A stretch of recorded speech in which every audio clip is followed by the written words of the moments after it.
नमस्ते दोस्तों। आज हम बात करेंगे एक ऐसे टॉपिक पे जो हर इंडियन के लिए इंपॉर्टेंट है और वो है आरबीआई का डिविडेंड। हाँ, वही पैसा जो रिजर्व बैंक ऑफ इंडिया हर साल सरकार को देता है और इस बार तो एस्टिमेट ये है कि अराउंड 2.5 लाख करोड़ रुपीस से भी ज्यादा का ये डिविडेंड हो सकता है। लेकिन सवाल ये है कि आरबीआई कमाता कैसे है और ये पैसा गवर्नमेंट को क्यों और कैसे दिया जाता है। सो चलिए इसी टॉपिक को सिंपल वर्ड्स में समझने की कोशिश एग्जाम्पल के साथ यहां पे हम करने वाले हैं। सो आरबीआई कोई बिजनेस नहीं है लेकिन फिर भी वो बहुत पैसा कमाते हैं। कैसे? एक तो आरबीआई के पास जो रिजर्व्स होते हैं तो वो रिजर्व्स फॉरेन इन्वेस्टमेंट्स में वो रखते हैं। सो आरबीआई के पास फॉरेन एक्सचेंज रिजर्व्स होते हैं जैसे कि यूएस डॉलर्स होते हैं, यूरोज होते हैं, लेकिन वो इन्हें कैश में नहीं रखते हैं।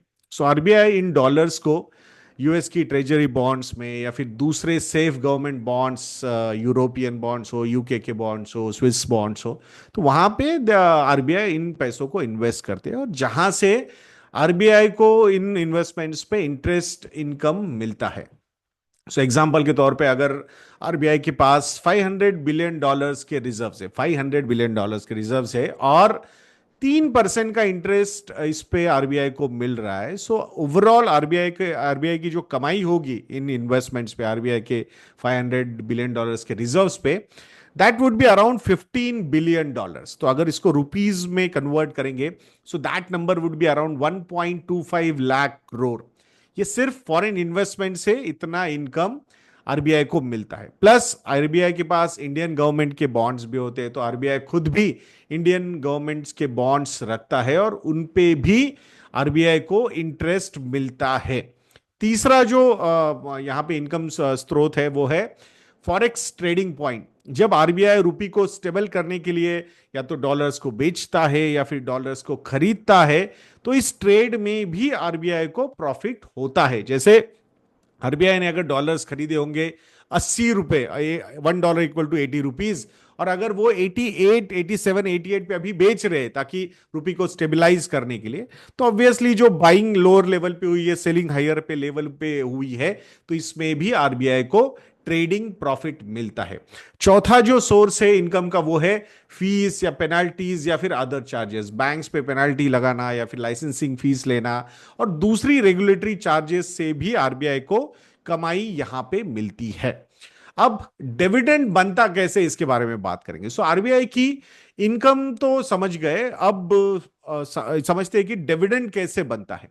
तो हर साल आरबीआई अपनी टोटल इनकम कैलकुलेट करता है, जो ऊपर के जो हमने सोर्सेज बोले वहां से इनकम आती है।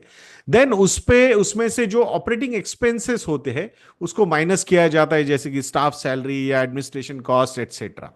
फिर एक हिस्सा जो है आरबीआई कंटिंजेंसी रिजर्व्स में भी डालता है कि भाई कोई फ्यूचर इमरजेंसी के लिए अगर आरबीआई को कहीं कहीं इंटरवीन करना पड़े तो फिर वहां पैसे कैसे आएंगे, तो एक कंटिंजेंसी रिजर्व भी आरबीआई बना के रखता है। और जो बचा होता है वो होता है सरप्लस, और वही सरप्लस को हम डिविडेंड के तौर पे जब आरबीआई देता है गवर्नमेंट को, सो ये पैसा आरबीआई सेंट्रल गवर्नमेंट को देता है, जैसे एक कंपनी अपने शेयर होल्डर को डिविडेंड देती है ना, उसी तरीके से।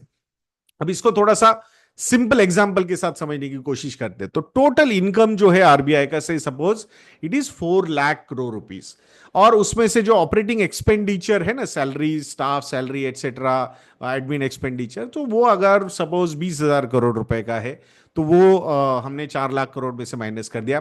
फिर कंटिंजेंसी रिजर्व एलोकेशन से सपोज 80,000 करोड़ रुपए का किया आरबीआई ने, तो मतलब expenditure plus contingency reserve allocation is around 1 lakh crore.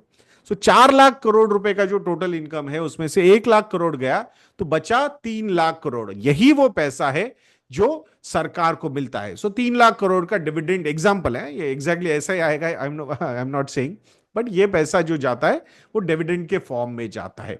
ये डिविडेंड तो सरकार के लिए क्या फायदा होता है? सो ऑब्वियसली ये डिविडेंड बहुत इंपॉर्टेंट होता है गवर्नमेंट के लिए, बिकॉज जो फिजिकल डेफिसिट होता है गवर्नमेंट का, मतलब इनकम जहां से पैसा रेवेन्यू गवर्नमेंट को आता है और एक्सपेंडिचर गवर्नमेंट करता है, तो इसमें अगर निगेट मतलब एक्सपेंडिचर ज्यादा हो और इनकम कम हो तो फिजिकल डेफिसिट क्रिएट होता है। तो इस फिजिकल डेफिसिट को कम करने के लिए ये पैसा यूज किया जा सकता है, आरबीआई का जो डिविडेंड आता है उसकी वजह से ज्यादा पब्लिक स्पेंडिंग भी पॉसिबल होती है, जैसे कि इंफ्रास्ट्रक्चर या सब्सिडीज के पेमेंट्स निकालने के लिए भी ये पैसा यूज हो सकता है। मार्केट में लिक्विडिटी अगर बढ़ जाती है, सो ये जो पैसा आता है तो उससे लिक्विडिटी जो मार्केट में बढ़ती है, उसकी वजह से बॉन्ड की यील्ड्स नीचे आ जाती है। सो ऑब्वियसली बॉन्ड यील्ड्स नीचे आती है, यानी कि इंटरेस्ट रेट्स नीचे आते हैं, तो profitability of companies, interest expenditure of companies वो भी कम होता है। पर्सनल कंजम्पशन के साइड से पर्सनल कंजम्पशन लोन्स वगैरह बढ़ सकते हैं, उस वजह से हाउसिंग लोन्स, व्हीकल लोन्स ये भी बढ़ता है, तो इकोनॉमी को ओवरऑल इसका प्रॉफिट भी हो सकता है। FY24 में आरबीआई ने 2.1 लाख करोड़ रुपीस का डिविडेंड दिया था गवर्नमेंट को, और जो एक्सपेक्टेशन था गवर्नमेंट का that was around 1.1 lakh crore, तो उससे ऑलमोस्ट ऑलमोस्ट डबल डिविडेंड आया था आरबीआई की तरफ से गवर्नमेंट ऑफ इंडिया को। और FY25 में गवर्नमेंट ने जो बजट्स रखे थे उसमें 2.2 लाख करोड़ रुपीस का एक्सपेक्टेशन था डिविडेंड का, बट शायद इस बार कुछ प्रेडिक्शंस जो आ रहे वो 2.5 लाख करोड़ टू 3.5 लाख करोड़ के बीच में आ रहे। सो अच्छा खासा बम्पर डिविडेंड जो है गवर्नमेंट ऑफ इंडिया को इस बार मिल सकता है, ऐसा यहां पे हमें लग रहा है।